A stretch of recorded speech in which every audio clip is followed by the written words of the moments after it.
Salut à tous.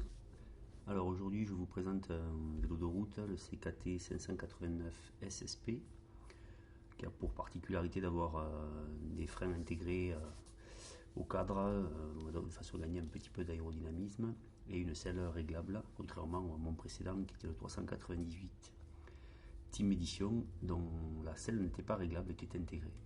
Voilà, donc on fait un petit détail du cadre, des roues Mavic Cosmic Ultimate, avec des roues avant sans aucun réglage possible. Les rayons sont coincés entre les deux flasques en carbone. Les freins, les étriers de frein V-Brake, donc TRP intégrés à la partie arrière de la fourche. Freinage très doux au niveau du toucher et très puissant au niveau du résultat de freinage. Un cintre carbone, voilà, intégral, très sympa, qui m'a demandé un collier Islam pour attacher le petit connecteur que vous voyez de batterie DI2 qui est sous la potence, parce que la potence est un peu plus large qu'une potence classique. Jeu direction CKT carbone, le vélo est monté tout en Durace DI2 11 vitesses.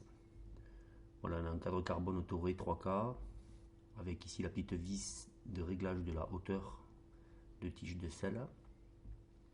Ma selle fétiche que je remets tout le temps sur mes vélos parce qu'elle paraît très dure, mais en fait elle est assez confortable. C'est une Control Tech carbone avec une petite lame dessous qui permet de gagner un peu de flex.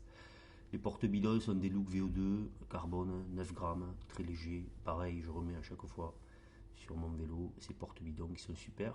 On voit le détail du V-Brake arrière qui est coincé sur la partie arrière des haubans. Les haubans sont découpés, c'est assez original. Des freins pour jantes carbone bleu, assez tendre, qui donne vraiment un très bon freinage. Cassette Shimano 105 11 28, là j'ai monté pour pouvoir passer partout, puisque devant en plateau on a 52 36.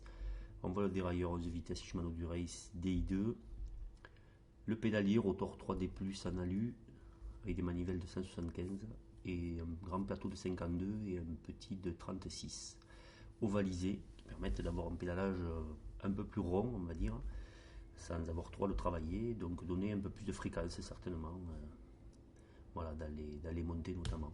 Dérailleur avant DI2 aussi avec capteur qui permet d'ajuster la fourchette à la position de chaîne arrière. Voilà pour la présentation, je vous dis à bientôt, amis bikers, bye bye.